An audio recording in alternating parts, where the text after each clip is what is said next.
स्वामी जी, हमारे आराध्य दादा भगवान की जो है हम स्तुति रूप में, समर्पण रूप में बातें कर रहे थे।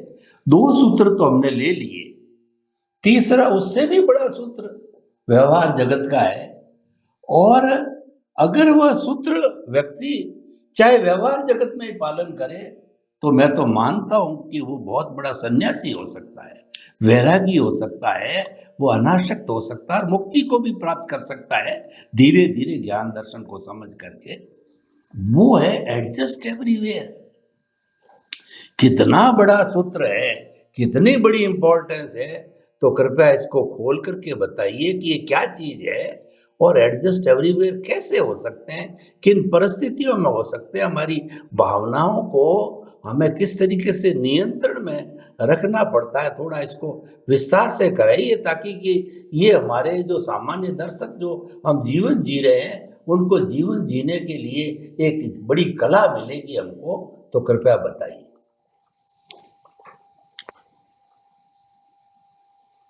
एडजस्ट ज्ञानी पुरुष दादा भगवान के मुखारविंद से एडजस्ट एवरीवेयर नाम का छोटा सा सूत्र उनके मुखारविंद से निकला और सूत्र की जो गहराई है और सूत्र का जो विस्तार है वो बहुत है।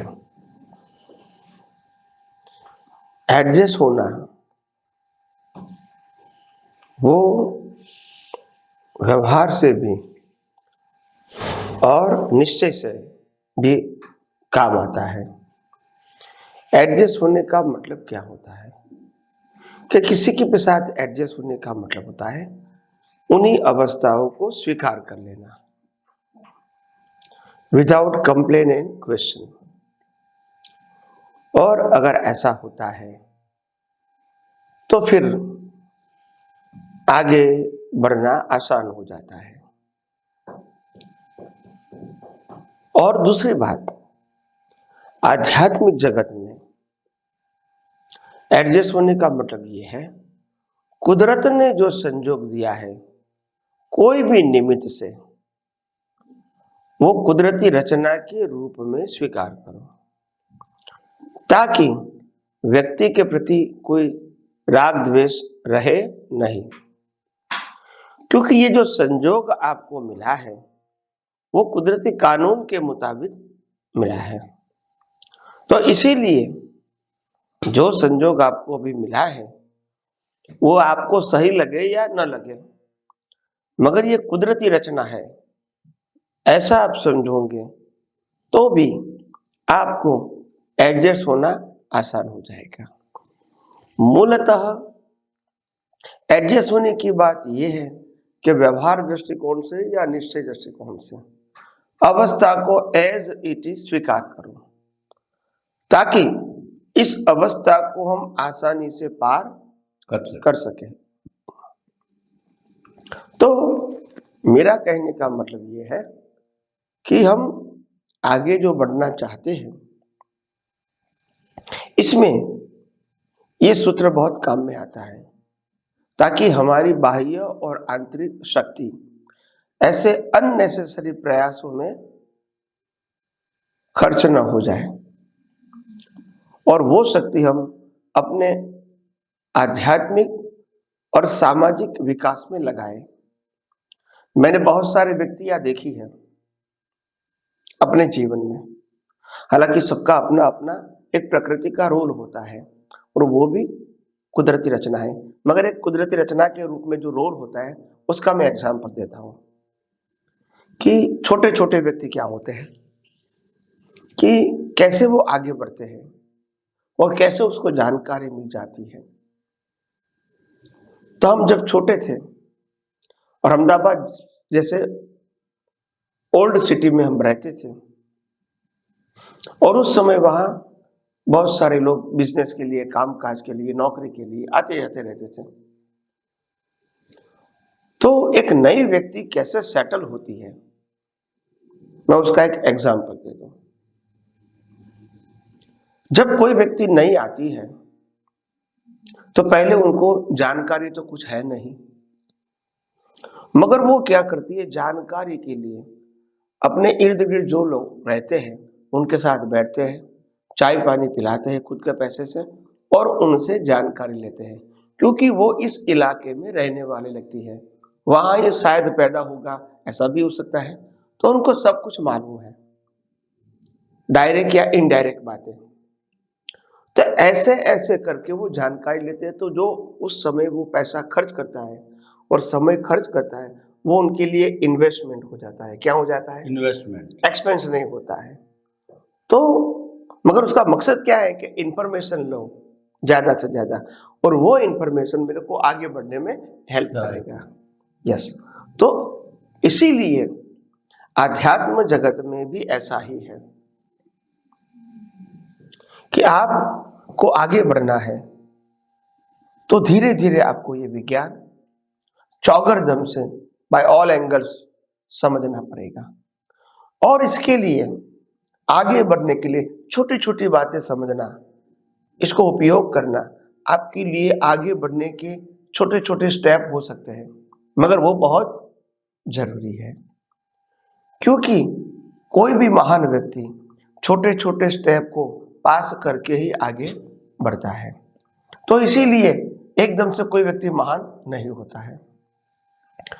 तो हमको भी आध्यात्म के मार्ग में आगे बढ़ने के लिए ऐसे छोटी छोटी बातों को ध्यान में रखना चाहिए, और जहां जहां हमको लगता है कि ये मिसिंग है तो कहां से वो मेरे को जानकारी मिलेगी वो ध्यान रखो।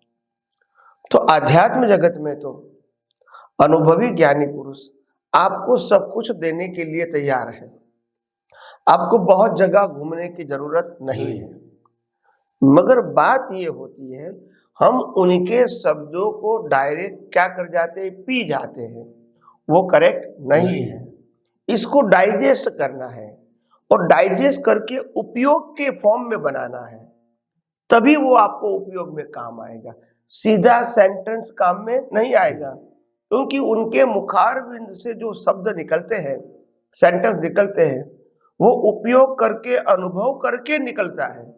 तो अनुभव तो बात दिखेगा नहीं, आपको तो शब्द दिखेगा, मगर शब्द के पीछे की जो प्रोसेस है वो आपको देखनी चाहिए, वो बहुत इंपॉर्टेंट है। और इसीलिए मैंने कहा कि जो आपको किताबों से या कानों से सुन के जो ज्ञान मिलता है इसको श्रुत ज्ञान कहते हैं। क्या कहते हैं? श्रुत ज्ञान। मगर वो श्रुत ज्ञान को आपको मति ज्ञान में डाइजेस्ट करना पड़ेगा, खुद की मति में, खुद की बुद्धि में, खुद की सोच से उसको डाइजेस्ट करना पड़ेगा। कैसा डाइजेस्ट करना पड़ेगा? Easy to apply. अगर ये नहीं करेंगे तो डायरेक्ट सेंटेंस आपको एप्लीकेशन में काफी हैवी हो जाएगा, और ये चौगरदम से आपको ये जानने की जरूरत है। छोटी छोटी बातें भी, बात छोटी बड़ी नहीं होती है, बात साइंटिफिक एंड अनसाइंटिफिक की है। आप अगर कोई भी बात को रिलेटिव सत्य का सहारा ले लोगे तो आप साइंस से हट जाओगे। आप समझे ना? बिल्कुल। तो इंपॉर्टेंट बात ये नहीं है कि राइट एंड रॉन्ग, इंपॉर्टेंट बात ये है कि मेरी सोच के अंदर, मेरी एप्लीकेशन के अंदर यूनिवर्सल ट्रूथ है या नहीं है। अगर वो नहीं है और बेनिफिट है तो भी काम का अवस्था रह जाए नहीं है, क्योंकि अगर मेरे रिलेटिव बेनिफिट पाने के लिए मैंने साइंस को छोड़ दिया, वही तो अज्ञान है, और वो अज्ञान की जड़ ज्यादा से ज्यादा श्वास चलेंगे तब तक रहेगी, उसके आगे नहीं।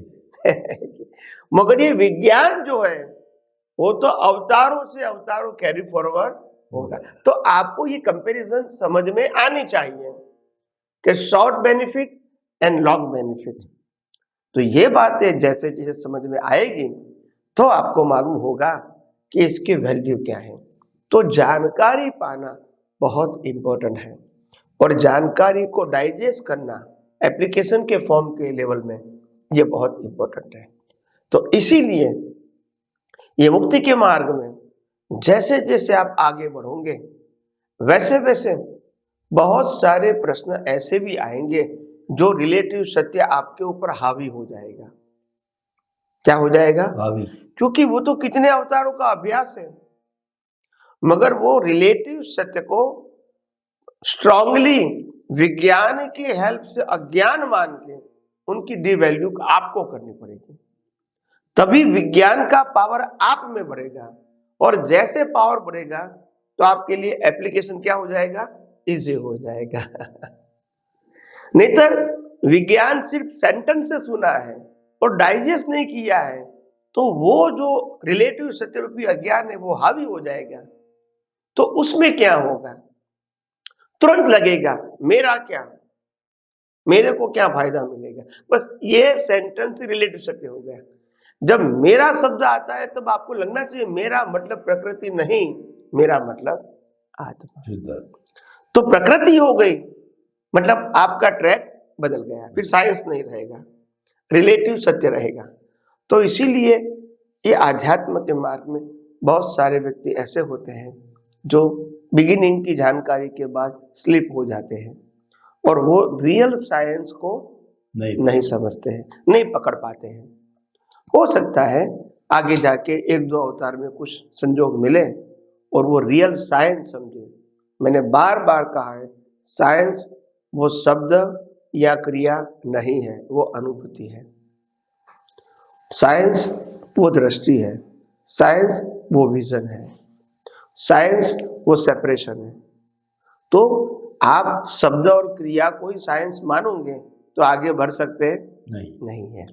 तो वैसे धीरे धीरे और भी आगे हम बात करते रहेंगे। स्वामी जी आपका बहुत बहुत धन्यवाद। आपने बताया कि एडजस्ट एवरीवेयर की एप्लीकेशन व्यवहार जगत और निश्चय जगत दोनों में होनी चाहिए, होती है और दोनों जगत में उपयोगी है। ये सूत्र जो है दोनों जगत के लिए आपकी एप्लीकेशन कैसे होती है उसके ऊपर डिपेंड होता है।